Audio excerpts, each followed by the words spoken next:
Hello po sa inyong lahat mga ka-crypto. Ako po si Pinoy Crypto Trader at sa video na ito ay atin mong pag-uusapan ang tungkol dito sa 800 million na XRP token kung saan ay linak po nila ito. Yan, nangyari po yan pagkatapos nilang i-release ang 1 billion na XRP token. Kaya yan, nagkaroon po ng price surge. Umakyat ang market price ni Ripple ng 1% nitong nakalipas na 24 oras. Kasi po, nung release po nila or inunlock po nila ang 1 billion na XRP tokens ay marami pong na-surprise dito at nagulat. At yung hindi maganda ay maraming natakot kasi yung sa tingin nila ay baka idadam nila ito or ibebenta nila. Ayan, kaya maraming natakot. At kung pag binenta nila yung ganitong kalaki na XRP na amount ng XRP token ay talagang ang magiging epekto nito sa market price ni Ripple ay talagang babagsak ito. Pero ang sumunod nilang ginawa ay linak. Yan, linak po nila ito. Mukhang inilipat lamang nila ito sa isang mas safe na wallet at muli nila itong linak. Yan, 800 po yung kanilang nilak rito. Ibig sabihin ay yung kanilang kinuha lamang rito ay nasa mga 200 million na XRP token. Yan, meron po siguro silang gagamitin po siguro nila ito. Kaya ayan, muli nilang nilak ang 800 million na XRP token at yan, dito nagkaroon ng medyo nakahinga yung mga investors ng XRP dahil nawala yung kanilang takot na yan posibleng ibenta nila ito or i-dump nila.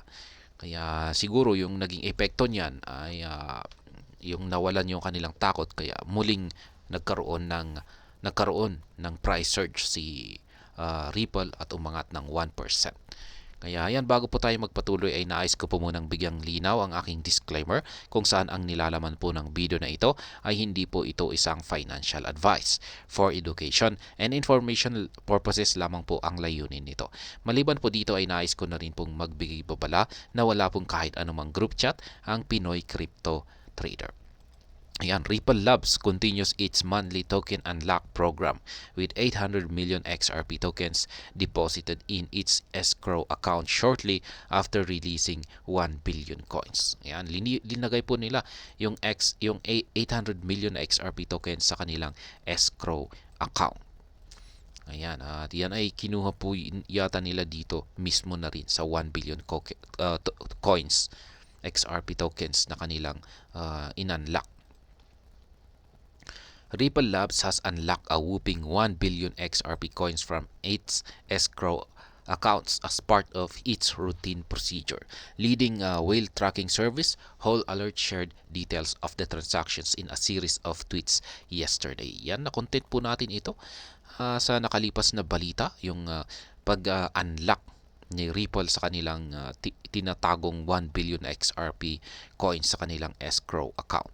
Kaya maraming natakot. Yan nga, gaya ng sabi ko na kanina, maraming nagkaroon ng mga haka-haka na baka idadump nila ito. Kaya maraming natakot. Kaya yan, Ripple unlocks 1 billion XRP from escrow. According to Whale Alert, Ripple unlocked 1 billion XRP coins and 3 transactions yesterday at around For the first transaction, the payment behemoths released 400 million XRP worth $205.91 million. Ayan si Whale Alert. Siya po yung isa po itong program na nagtatrack yan o nagbabantay sa galaw ng yung mga malalaki na transactions. Yan po yung kanyang binabantayan. Yan, at magbibigay siya ng alert kung meron siyang na-detect na isang naganap na malaking transaction. Kaya yan, nahuli po niya yung galaw na ito, yung transactions na isinagawa ng Ripple sa kanilang napakalaking XRP holdings, yung kanilang pag-unlock. Kaya yan, hindi po nila sabay-sabay na in-unlock yung kanilang 1 billion na XRP tokens. Ayan, ginawa po nila yung pag-unlock sa magkakaibang amount. Kaya ayan, nati-trace naman po or natatrack ni Whale Alert Ayan, at umabot po yan sa 1 billion. Yan, yung pinakahuli ay yan, 500 million na XRP yung kanilang inunlock. Ngayon ay pagkatapos niyan ay muli naman nilang ibinalik yung 800 million na XRP tokens sa kanilang escrow account. Yan, hindi natin alam kung parehong escrow account ito or sa isang ibang escrow account. In the latest development, Ripple locked back the majority of XRP coins in it recently released from escrow. According to Whale Alert's data, the leading blockchain company put back 800 million coins out of the 1 billion XRP to its escrow account. Ayan, yung 800 million ay galing po yan sa 1 billion na XRP token. Ayan, notably, Ripple locked back 800 million XRP in 3 different transactions.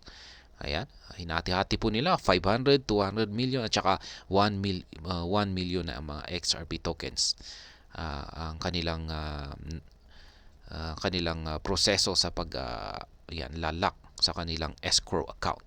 Ayan, Ripple's decision to lock back 800 million XRP in escrow is a part of the company's effort to stabilize the coin's price. Ayan. Yung kanilang paglalak dito sa 800 million na XRP sa kanilang escrow account ay proseso daw po ito ng kumpanya para magkaroon ng stabilization ang price ni Ripple. Yan, Ripple XRP Monthly Unlock Program. Yan nga, ginagawa raw po pala nila ito. Yan, parang naging proseso ito, parang part ng kanilang system. Yan. XRP up by over 1% in 24 hours. Yan.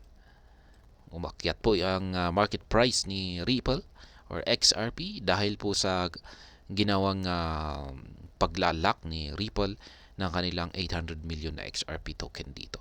Kaya yan, hindi raw po ito nagdulot ng negative impact. Kung saan ay nagresulta pa ito ng 1% price increase.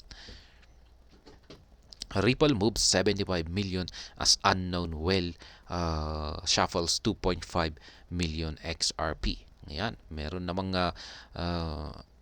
unknown whale. Ayan, ang nag-shuffle ng kanyang 28.5 million. Ibig sabihin ay ginalaw po niya ito. Ayan.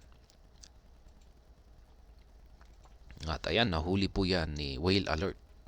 Yan, 7 yung kanyang ginalaw na ito ay ginalaw ng isang whale na ito ay 75 million XRP token. Ayan, maliban dyan ay may whale na nag-deposit naman ng 28.5 million na XRP. Ayan po, nahuli ni Whale Alert.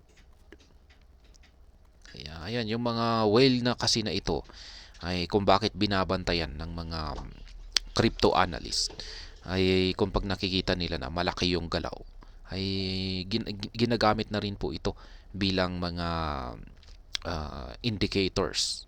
Yan, para makapag-decide ang mga analyst at makapag-predict, magkaroon ng prediction. Kaya parang indicator na rin itong si Whale Alert. At ayan, hanggang dito na lamang po tayo sa video na ito. Sana po ay inyong nagustuhan ang aking paliwanag dito. Kung inyo po itong nagustuhan ay pakiclick lamang po ang like button nito. Para naman po sa mga bago lamang dito, kayo po ay aking inaanyayahan para mag-subscribe. Pakiclick na rin po ang bell icon nito dahil ito po ang siyang magsisilbing notification nito sa mga bago kong videos na akin pong ina-upload sa aking YouTube channel na ito. Marami pong salamat sa panonood. Ingat po tayo lagi at God bless po sa ating lahat.